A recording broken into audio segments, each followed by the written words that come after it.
आज को इस पर ध्यान रखना होगा कि ये जो परंपराएं हैं यही हमारी सबसे बड़ी दुश्मन है, क्योंकि हमें सोचने नहीं देती आगे और वो नीचे पकड़ के पीछे रखती है। जिस तरीके से आप देखे होंगे, अगर एक व्यक्ति को रस्सी पकड़ाकर कुएं में लटका दिया जाए तो व्यक्ति क्या करेगा?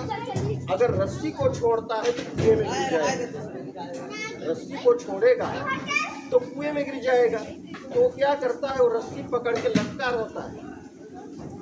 तो ये जो रस्सी है यही परंपरा है, हमारे लोग वो पकड़ के लटके हुए हैं, छोड़ेंगे तो गिर।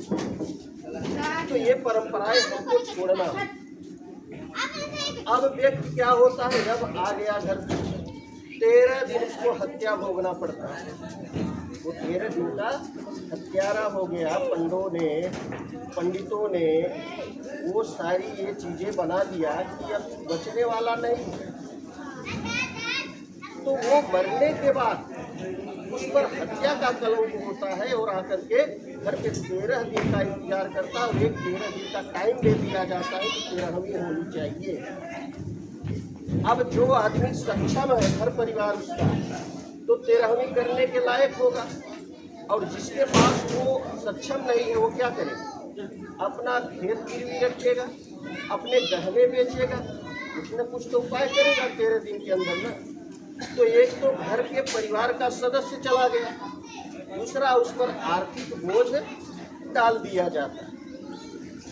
आर्थिक बोझ डाल दिया जाता है क्यों? क्योंकि हमें जीने का अवसर नहीं मिलना चाहिए, हमें अच्छा सोचने का अवसर नहीं मिलना चाहिए। तो बाबा साहब ने क्या किया कि उन्होंने 1956 में हिंदू धर्म की परंपराओं को लात मारा, हिंदू धर्म को उन्होंने छोड़ा। और हमारे लोग कहते हैं कि हम बुद्ध के अनुयायी हैं और अम्बेडकर के अनुयायी हैं, और आप परंपरा हिंदू धर्म को नहीं छोड़ रहे, तो कैसे अनुयायी हो? तो हिंदू धर्म को उन्होंने छोड़ दिया। क्यों छोड़ दिया? और उन्होंने 22 प्रतिज्ञाएं ली। उस प्रतिज्ञा में आप देखेंगे तो ये भी लिखा है कि हमें मृत्यु भोज नहीं करना है। 22 प्रतिज्ञा में उन्होंने कहा हमें मृत्यु भोज नहीं करना है। तो वो उन्होंने हिंदू धर्म को छोड़ दिया और कहा मैं सारी परंपराएं जो भी करूँगा वो बुद्ध धर्म के आधार पर करूँगा। अब हम लोग तो बाबा साहब से ज़्यादा समझदार तो है नहीं, तो ऐसे महान पुरुषों ने जब ऐसे धर्म को, ऐसे परंपराओं को त्याग किया तो कम से कम थोड़ा बहुत तो हम भी त्याग कर सकते हैं जो अपने के लायक हो। तो ये जो परंपराएं बनाई गई वो एक जाल है फंसाने के। तो घर के व्यक्ति की मृत्यु होती है और सारा परिवार शोक में डूबा होता है। क्या ऐसे शोक में डूबे हुए परिवार को यहाँ मृत्यु भोज करके क्या अच्छी बात होती है? ये अच्छी चीजें नहीं।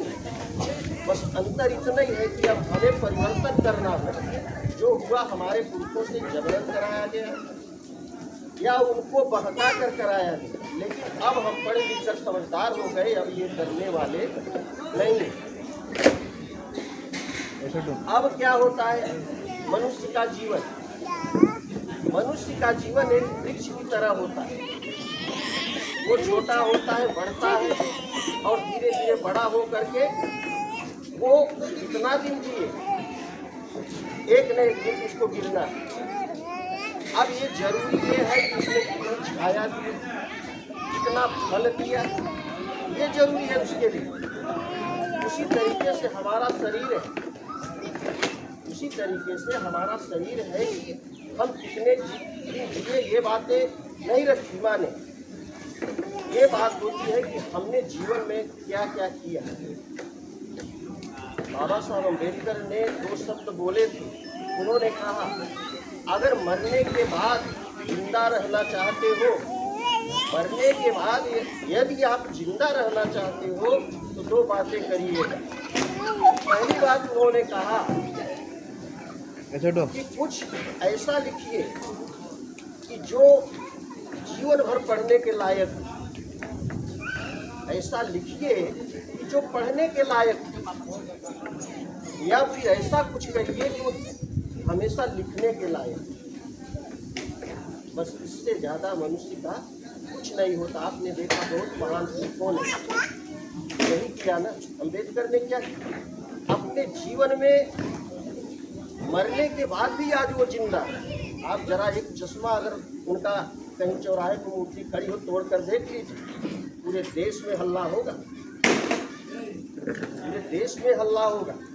तो कहने का मतलब है ये जो फूल चढ़े हुए हैं, पूजा जिनकी हो रही है, क्यों हो रही है? जो पूजने के लायक होगा उसी के ऊपर फूल चढ़ाया जाता है। और फूल तो लाश पर भी चढ़ाई जाती है। फूल तो लाश पर भी चढ़ाया जाता है। लेकिन क्यों? वो एक सत्य का अनुभव कराता है। जैसे ये दीपक जल रहा है, अब दीपक जल रहा है, कब तक जलेगा? जब तक उसको पावर मिलेगा, उसके बाद अपने आप वो समाप्त हो जाएगा। फूल अच्छे लगते हैं, खुशबू देते हैं, लेकिन धीरे धीरे वो क्या होंगे? मुरझा जाएंगे, उसका सुगंध समाप्त हो जाएगा। यही है प्रकृति का नियम। तो मरना सबको, कोई बचेगा नहीं। एक न एक दिन मरना सबको। जैसे अब जीवन में जो चीजें बनी हुई है, सुख और दुख, लाभ और हानि पर आधारित। अगर दिन नहीं होगा, रात नहीं होगी, तो दिन का अनुभव नहीं होगा। अगर आपको दुख नहीं होगा तो सुख का अनुभव कहाँ से होगा? दुख होगा तभी तो आपको सुख का अनुभव होगा। जो चीजें संसार में सुखदायक होती है वही आपके दुख का कारण भी होती है। सुगंधित धूप, आज बैठे हो ना धूप में, ये गर्म वस्त्र, ये जो धूप है, ये गर्म वस्त्र आज आपको सुख प्रदान कर रहे हैं।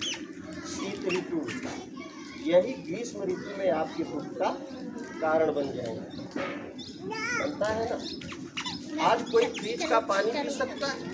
नहीं पी सकता, क्योंकि आज वो दुख का कारण है। यही दुख का कारण बनता है। जो चीजें बनी हुई है एक न एक दिन वो सुख और दुख से आधारित है। आप गाड़ी अच्छी, बहुत अच्छी गाड़ी लिए, अगर कहीं पंचर हो जाए, तेल खत्म हो जाए, तो फिर बात खराब हो। तो जो चीजें हैं, जहाँ भी है, जिस चीज से आपको सुख मिलता है वही आपको दुख भी देगा। फैन चलता है, लाइट आती है, आपको बड़ा सुख है। अगर किसी को पकड़ लिया तो दुख का कारण बन जाती है। तो ये प्रकृति बुद्ध ने यही बातें कही।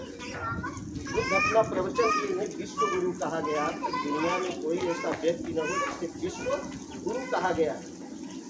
और जो विश्व गुरु हुआ वो भारत की धरती पे पैदा हुआ, जहाँ हम लोग बैठे हैं। यहाँ पर दुनिया के लोग नतमस्तक होते हैं इस देश को कि बुद्ध यहाँ पैदा हुए, अम्बेडकर यहाँ पैदा हुए।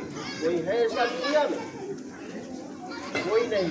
उन्होंने ये बातें बताई, उन्होंने ये सारी बातें बताई कि व्यक्ति का जीवन कैसा होता है, दुख क्यों आता है, दुख का कारण क्या होता है। तो उन्होंने ये भी बात बता दिया कि दुख जो है, कहा कि उन्होंने पैदा होना भी दुख है, पैदा होना भी दुख है। जब कोई संतान पैदा होता है तो हंसते हुए नहीं पैदा होता, और रोते हुए पैदा होता है। कोई हंसते हुए पैदा होता है, वो हमेशा रोते हुए पैदा होता है। तो पैदा होना ही दुख है। ये बातें बुद्ध ने कहा, पैदा होना ही दुख है। एक बार की बात है, श्रावस्ती में बुद्ध ठहरे हुए और वहां पर अपना प्रवचन दे रहे थे। कहा क्रोध, लोभ, मोह ये सब दुख के कारण होते, अपने ही लोग दुख के कारण होते। तो एक व्यक्ति बैठा हुआ था, बड़ा ज्यादा उदास। तो बुद्ध की नजर उस व्यक्ति पे पड़ी। उसने पूछा, आप जब से मैं देख रहा हूँ आप बहुत उदास बैठे, उसका कारण क्या है? उस व्यक्ति ने कहा कि जिसका लड़का एक ही संतान हो और मृत्यु को प्राप्त हो जाए तो कैसे सुखी रह सकता है। तो बुद्ध ने कहा हाँ ये बात तो सही है, जो अपने होते हैं वही दुख के कारण होते हैं। तो ये बात जब उन्होंने कहा बुद्ध ने, तो उसको बहुत बुरा लगा कि हमारा लड़का मर गया और कह रहे हैं यही दुख का कारण। तो गुस्से में उठ करके चल देता है और जाता है। रास्ते में कुछ लोग जुआ खेल रहे होते हैं, उनको ये बात बताता है। तो लोग कहे नहीं तब तो वो जो महात्मा है बुद्ध वो गलत बोला है, अपने लोग दुख के कारण कैसे हो सकते हैं। अब ये बात पूरे श्रावस्ती में फैल गई कि बुद्ध ने गलत बोला है, बुद्ध ने गलत बोला है, गलत उपदेश दिया है। अब ये बात राजा को मालूम पड़ा श्रावस्ती, और उनकी रानी मल्लिका बुद्ध की अनुयायी थी, हमेशा बुद्ध का प्रवचन सुनने जाती थी रानी मल्लिका। तो मल्लिका से जाकर राजा कहते हैं कि आपने सुना रानी साहिबा, ये बुद्ध आपका कह रहा है कि अपने ही लोग दुख के कारण हो, और इससे काफी प्रजा में अशांति फैली हुई। तो रानी मल्लिका कहा कि अगर बुद्ध ने ये बात कही होगी तो जरूर इसके पीछे कुछ कारण होगा। तो उन्होंने अपने एक नौकर को बुलाया और कहा कि आप जाइए और पता करिए कि बुद्ध ने ये बातें क्यों कही। तो वो जा करके वहाँ पर प्रवचन चल रहा था, और प्रवचन में जा करके बुद्ध से वो सवाल किया कि अभी आपने कुछ समय पहले किसी व्यक्ति के सामने ऐसा कहा था कि अपने ही लोग दुख के कारण हैं। तो जरा मैं ये आपसे जानने आया हूँ, रानी का आदेश है कि आप इसके बारे में विस्तार से बताएं। तो उन्होंने कहा आप विस्तार से सुनना चाहते हो तो सुनो। तो उन्होंने कहा कि अगर अभी अभी घटना हुई है, एक व्यक्ति की माँ मर गई, उसका पूरा परिवार दुखी है। एक व्यक्ति के पिताजी खत्म हो गए, उसका परिवार दुखी है। किसी की महिला जो है घर छोड़ के चली जाती है, उसका पति दुखी है। तो जाओ रानी से ये बातें बता। तो जब वो रानी से जा करके बताया, रानी पहुंचती है राजा के पास और कहती है रानी कि राजा साहब ये बताइए कि मैं आपकी कौन हूँ। उन्होंने कहा तुम मेरी पत्नी हो। कहा अगर मुझे कुछ हो जाए तो आपको दुख होगा। बिल्कुल दुख होगा। कहा ये आपकी लड़की वजीरा है, अगर वजीरा को कुछ हो जाए तो आपको दुख होगा। तो उन्होंने कहा हाँ दुख होगा। राजा ने कहा बिल्कुल दुख होगा। कहा अगर आपके प्रजा के अंदर कुछ हो जाए, प्रजा को कुछ हो जाए तो आपको दुख होगा। तो राजा कहता है बिल्कुल दुख होगा, मेरी प्रजा को कुछ होगा। तो रानी कहती है तो यही बात तो बुद्ध ने ही कहा कि अपने ही लोग दुख के कारण होते, अपने ही लोग जो होते हैं दुख के कारण होते। दुख कहीं से आता नहीं। जो व्यक्ति मृतक हो गया वो शांत हो जाता है। आप चाहे जितना चिल्लाइए, चाहे जितना रोए, वो फिर आने वाला नहीं है। बहुत से हम लोगों ने देखा है कि मरने के बाद घर में जिस दिन मिट्टी हो जाती है तो क्या करते हैं, ऐसा पहले हमने देखा है कि वो राख रोक डाल के उसको ढक देते हैं कि भैया फला जन्म हुआ। ऐसा होता है। तो किसी का पुनर्जन्म नहीं होता। जन्म किसका होता है, आम का बीज लीजिए और मिट्टी में डाल दीजिए, उसका पुनर्जन्म हो जाता, वही फल देगा, वही छाया देगा। तो मनुष्य का पुनर्जन्म नहीं होता। कहते हैं वो आत्मा अमर होती है, ये अमर होता है, ऐसा होता है। ऐसा कुछ नहीं है। ये भूत बन जाते हैं, पिशाच बन जाते हैं, ऐसा कुछ नहीं है। पिंडदान करने से वो आगे बढ़ जाएंगे, हाँ, ऐसा कुछ भी नहीं। वैतरणी नदी पार करने के लिए वो तो गाय दान, ये दान, फला दान, चंद्रमा दान, हाँ, पृथ्वी दान, सब कुछ मांग लेते हैं ये कार्यक्रम करवाने के लिए। कुछ नहीं है। जो व्यक्ति शांत हो गया फिर वो आने वाला नहीं है। आप देखे होंगे जहाँ पर बहुत सारी मूर्तियाँ दफनाई गई है वहाँ पर कैसा लगता है? हाँ, वहाँ पर कोई झगड़ा करता है क्या कि आप मुझे ज़्यादा कम जगह जमीन दिए, उनको ज़्यादा दिए हो, तो मेरी ज़मीन में कैसे आ गए? ऐसा होता है? कभी नहीं। जो चला गया संसार से वो फिर दोबारा आने वाला नहीं। उसकी यादें बचती हैं। उसने अपने जीवन में क्या किया, कैसे रहा, कौन सी बीमारी से मरा, क्या उसके अंदर गुण थे, क्या अवगुण थे, ये हमको देखना। उसके अंदर कौन सा गुण था, उसके अंदर कौन सी बीमारी थी, दोबारा परिवार में आनी नहीं चाहिए। वो जो अवगुण उनके अंदर था वो हमारे किसी बच्चों में नहीं आना चाहिए। उनके गुण और दोष की चर्चा करनी चाहिए। उन्होंने क्या संदेश आपको दिया, उसके आधार पर हमको चलना चाहिए। बड़े बुजुर्गों ने जो बताया उसके आधार पर हमको स्वीकार करते हुए जीवन में आगे बढ़ना चाहिए। और दुख तो हमने पैदा किया, उसने कहा दुख तुमने पैदा किया है, उसका निवारण तुम ही कर सकते, कोई और करने वाला नहीं है। आपने उनका नाम सुना है, गुरु नानक, संत गुरु नानक। संत गुरु नानक ने कहा वैद बुलाया वैद पकड़ के तोले बाँह, बेचारा वैद क्या करे, कहाँ तक दवा लगा। अगर कोई व्यक्ति की चिंतित है, दुखी है, तो कोई डॉक्टर नाड़ी पकड़ के नहीं बता सकता इसको कौन सी बीमारी है, नहीं बता सकता। छोड़ो लड़के, नाड़ी पकड़ के कोई डॉक्टर नहीं बता सकता कि आपके मन में कौन सा दुख उपजा है। अब डॉक्टर क्या करे, कहाँ तक दवा लगाए? उसको तो आपके मन के अंदर दुख है ना, तो दुख हमें, वो शांत हो गए व्यक्ति, अशांति हमारे अंदर बना है। हमें ये देखना होगा कि हम कैसे शांत रहें। हमें देखना होगा हम कैसे शांत रहें। तो दुख कहाँ से उत्पन्न होता है? बुद्ध ने कहा दुख कैसे उत्पन्न होता है। उन्होंने एक कहानी बताई। उन्होंने कहानी के स्वरूप से उदाहरण दिया कि दुख का जो दुख पैदा होता है व्यक्ति के अंदर, विचार के अंदर पैदा होता है। तो उन्होंने कहा दुख ही एक विचार है, दुख एक विचार है।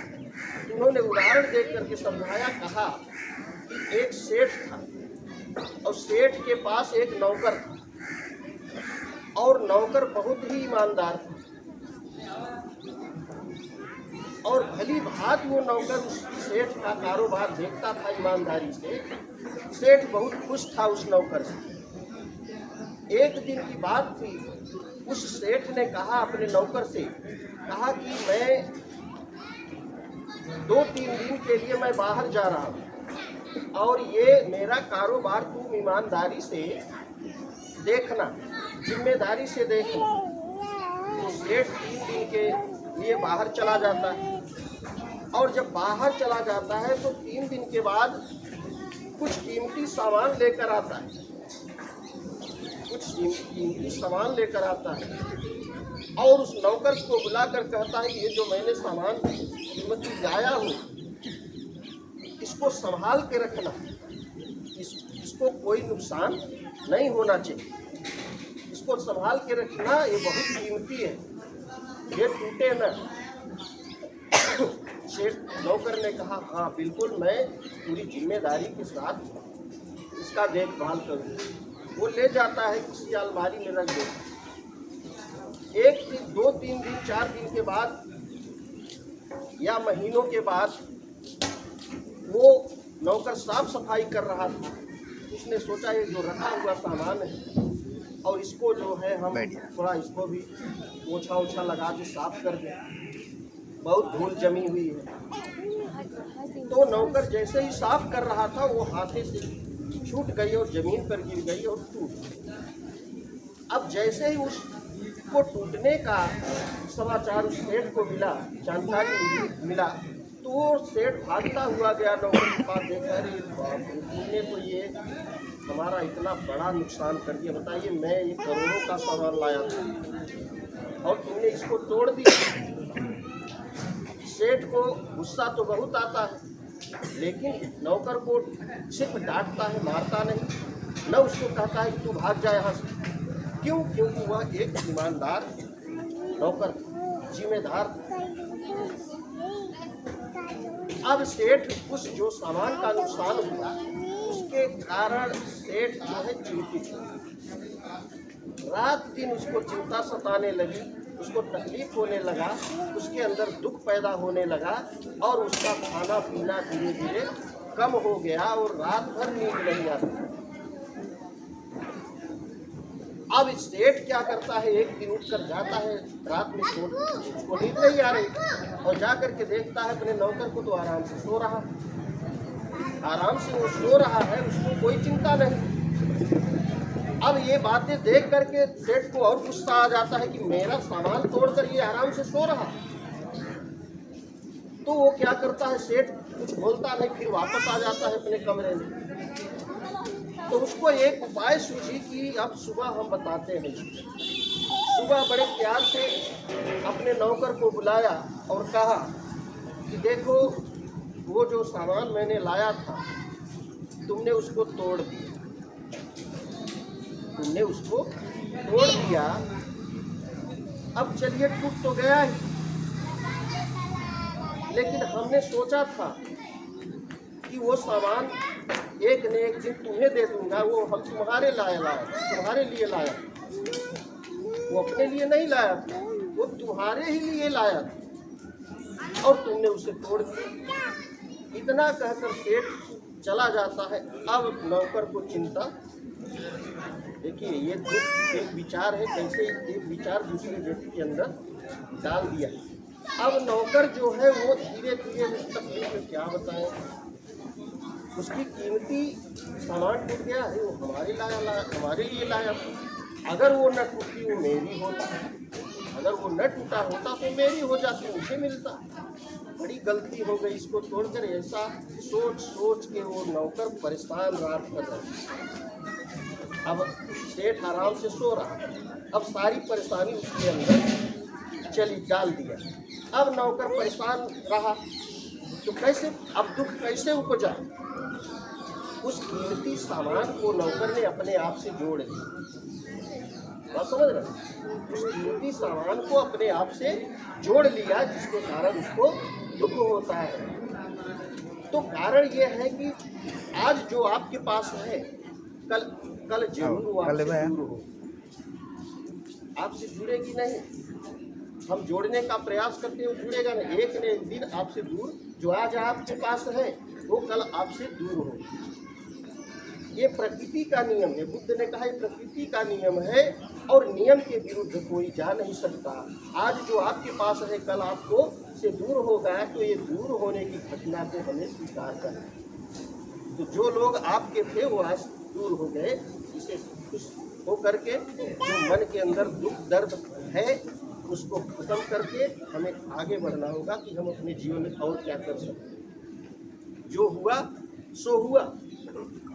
अब उसके लिए अगर हम परेशान भी हो तो कुछ होने वाला नहीं है।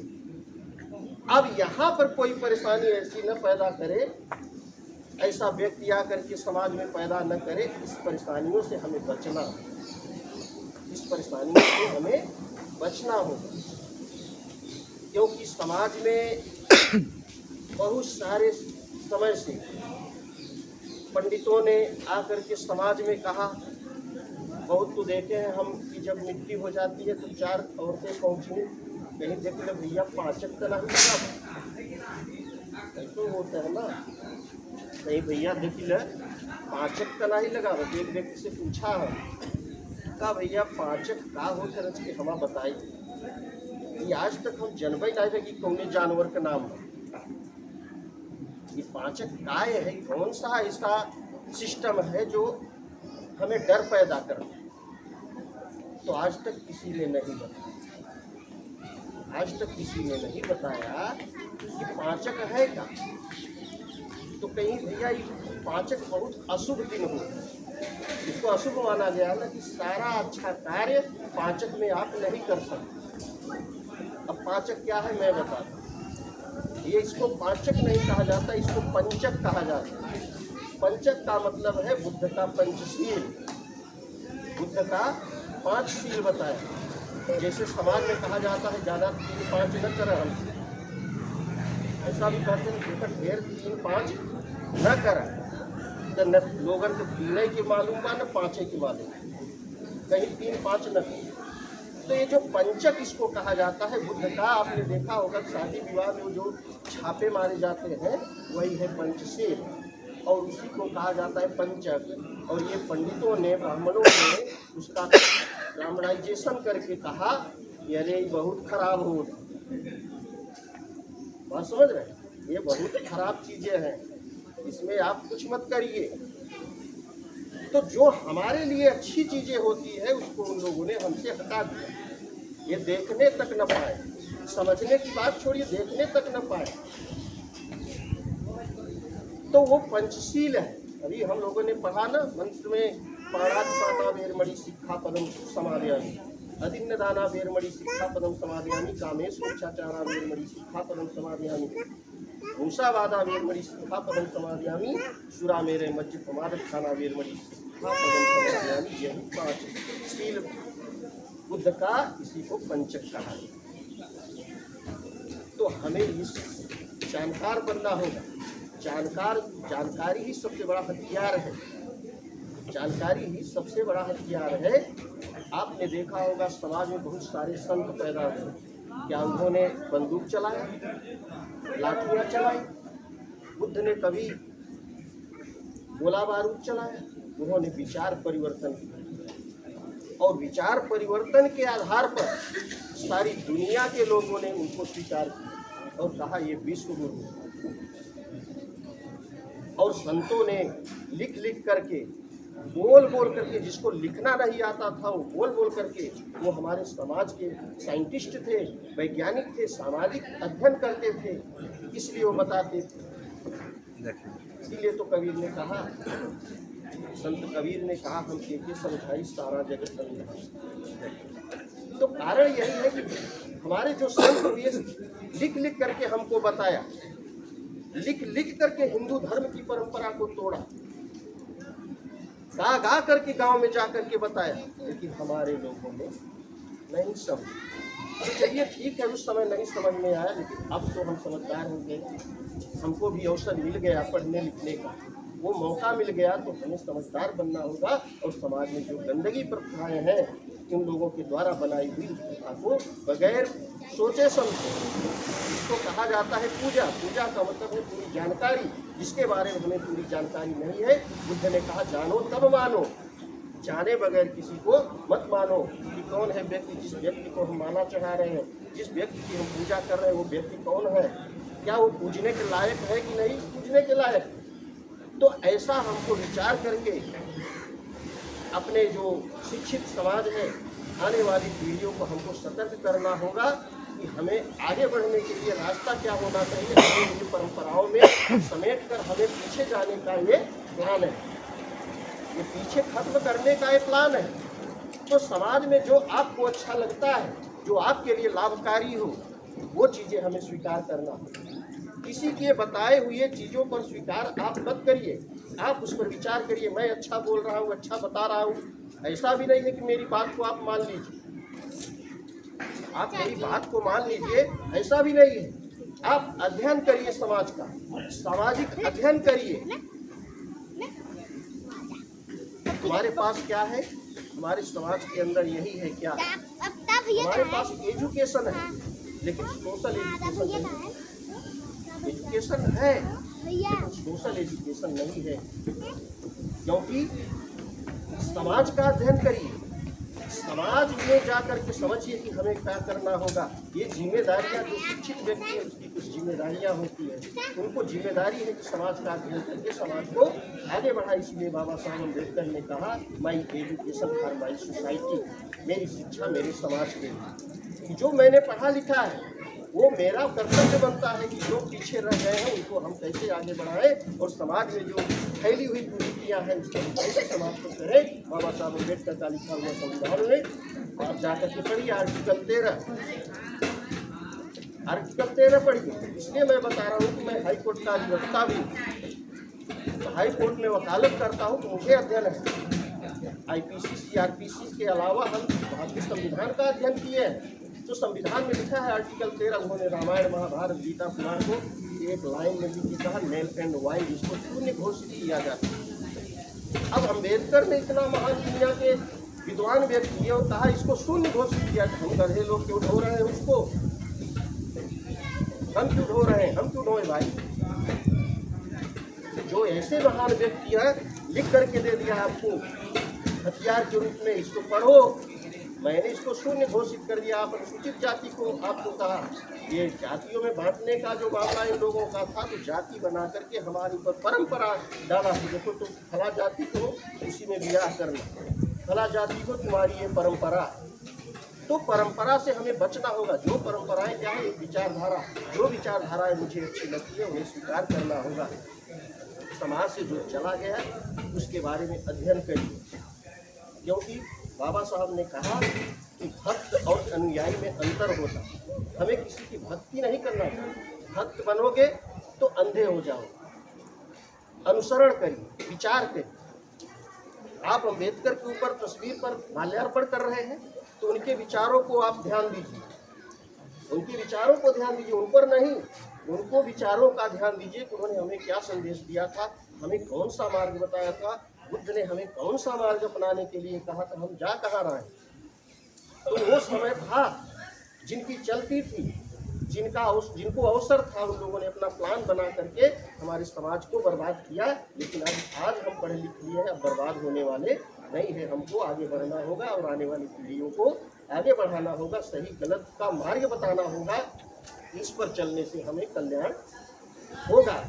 ये जो शांति का पाठ चल रहा है, पवित्रार्थ पाठ चल रहा है, आपको मार्ग दिखाने के लिए कि आपका कल्याणकारी मार्ग कौन हो सकता है। तो ये जो बोझ करना, दाग देना, जो परंपराएं हैं, उसको हमें छोड़ना। गुजरात सरकार ने इस पर बैन लगा दिया है कि कोई भी तिरहवी करेगा तो जेल जाएगा, कोई भी तिरहवी करेगा तो जेल जाएगा। तो ऐसे हमको भविष्य में नहीं करना है शांति पाठ के रूप में, क्योंकि आप समाज में देखते हो कि 40 साल की जिसकी उम्र होती है, 40 साल के अंदर जो मृतक होता है उसको कहा जाता है शोक सभा। ध्यान दीजिए, 40 साल के अंदर जिसकी व्यक्ति की मृत्यु होती है शोक सभा होता है, और 40 साल से ऊपर जो होता है उसको श्रद्धांजलि सभा होती है। तो हमें शोक सभा करना है, श्रद्धांजलि सभा करना है, और बहुत ज़्यादा करेंगे आप तो थोड़ा बहुत आप जो आए हुए लोगों को है पानी पिला दीजिए, बस। इससे ज़्यादा हमें भविष्य में कुछ नहीं करना कि परिवार का सदस्य भी जाए और हमारा आर्थिक स्थिति भी बर्बाद हो। इस पर हमें पढ़े लिखे लोगों को रोक लगाना है। इसीलिए बुद्ध ने कहा, एक बात बुद्ध ने कहा, लोग कहते अरे क्या करी यार, हम अकेले क्या करी, जो हमारी बातें नहीं मानेगी। ऐसा होता है। जब कोई भी परंपरा को आप तोड़ेंगे तो समाज में अरे यार परंपरा है, गुरु है, तो हक आया हो औरतें से ज़्यादा है, क्या पढ़े लिखे है तो हक आया हो, एक कुछ ज़्यादा बताइए। और सारे पढ़े लिखे लोग IAS पीछे तो इनका बात ढेर माने, ना कुछ नहीं आओ फिर भी माने, कहीं देखा ये पाचक लगा बच्चों का जन्म। तो हमें इस बात को ठीक है उनकी मानना होगा जो मानने के लायक होगा।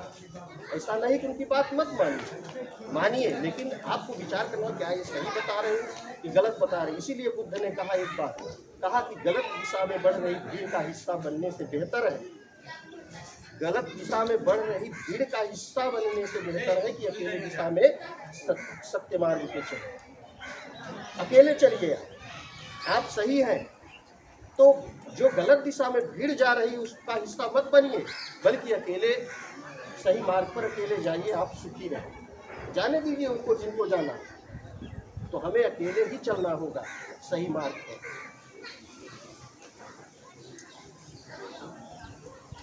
तो इसीलिए ये हमें क्या करना होगा, ये जो कार्यक्रम है इनको